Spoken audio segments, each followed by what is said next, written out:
या क्षणाची एक मोठी बातमी. शिवसेनेचे आमदार संजय गायकवाड यांची जीभ पुन्हा एकदा घसरली आहे.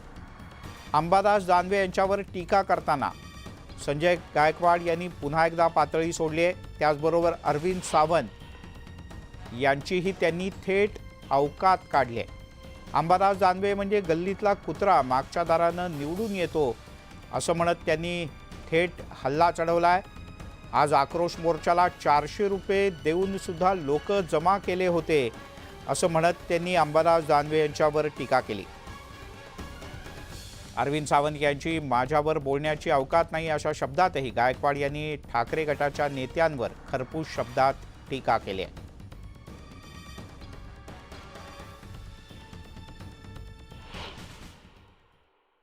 एकही माणूस स्वतःहून आलेला नाही, ही या अंबादास दानवेची अवकात आहे.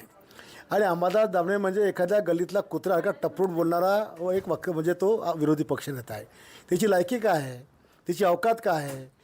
मागच्या दाराने निवडून येतो, जरा जनतेमध्ये निवडून ना आमच्यासारखं, मग समजू आम्ही की तू लोकप्रतिनिधी आहे.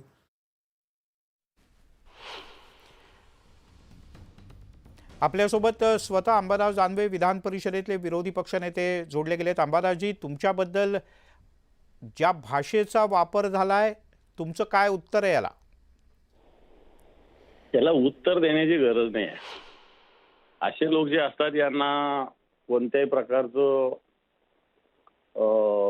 भाषा म्हणा, शब्द म्हणा, या सगळ्या विषयात यांचं स्वतःवरच नियंत्रण नसतं. काय बोलतात यांचं यांनाच कळत नाही. तेव्हा अशा लोकांना प्रतिक्रिया देणं म्हणजे आपल्या अंगावर आपण घाण उडवून घेणं आहे. तर मला असं वाटत नाही अशा विषयावर काही प्रतिक्रिया द्यावी.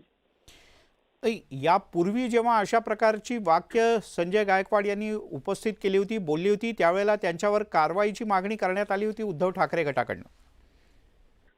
नाही अरे काय कारवाई याच्यावर करणार? याला कारवाई विरवायचं नाही, याला जनताच कारवाई करेल. याच्यावर जनताच कारवाई करेल. आता हे एवढी पातळी सोडून का बोलतायत? याचा अर्थ पायाखालची वाळू घसरलेली आहे म्हणून असं बोलावं लागतं. ज्याचं ताळतंत्रच राहत नाही, ज्याला दिवसा काय बोलतो आणि रात्री काय बोलतो याला माहिती नाही, अशा लोकांची मला असं वाटतं आता जनतेतून पूर्णपणे विश्वासार्हता गमावलेली आहे.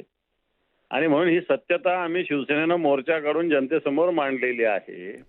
आणि म्हणून मग अशा प्रकारचे वक्तव्य येतात. त्यांच्यासारखे वक्तव्य आम्ही करणार नाही. आम्ही सुसंस्कृत आहोत, त्यांच्यासारखे गद्दार नाही आहे. तेव्हा आम्ही अशा भाषेला बिलकुल अशा भाषेत उत्तर देणार नाही, जनताच उत्तर देईल. त्यांनी अरविंद सावंत यांच्याबद्दल सुद्धा अयोग्य शब्द वापरले. अंबादासजी, माझी विनंती आहे की तुम्ही एकदा ऐका आणि मग त्यावरही तुमच्या प्रतिक्रियेची प्रतीक्षा आहे. पाहूयात काय म्हणाले. मी माझ्यावर बोलायची अवकात नाही आहे. मी या देशाचा नागरिक आहे, देशभक्त आहे. माझ्या देशाच्या विरोधात, माझ्या बाबासाहेबांच्या संविधान विरोधात कोणी भूमिका घेईल तर मी बोलेल. मीच काय, या भारताला प्रत्येक नागरिक बोलेल, सामान्य नागरिक बोलेल. प्रत्येकाला अधिकार या देशामध्ये आहे. अंबादासजी, थेट अवकात वगैरे असे शब्द वापरणं तुम्हाला कितपत योग्य वाटतं? एक आमदार एका माजी खासदाराबद्दल अशी भाषा वापरतो? माझी नाही आहे. अरविंद सावंत देशाचे केंद्रीय मंत्री राहिलेले आहेत. देशाचे केंद्रीय मंत्री राहिले, दोनदा निवडून आले मुंबईच्या साऊथ मुंबईमधून.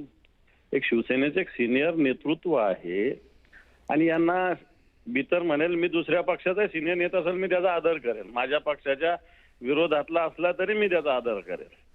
परंतु यांना हे संस्कारच नाही ना.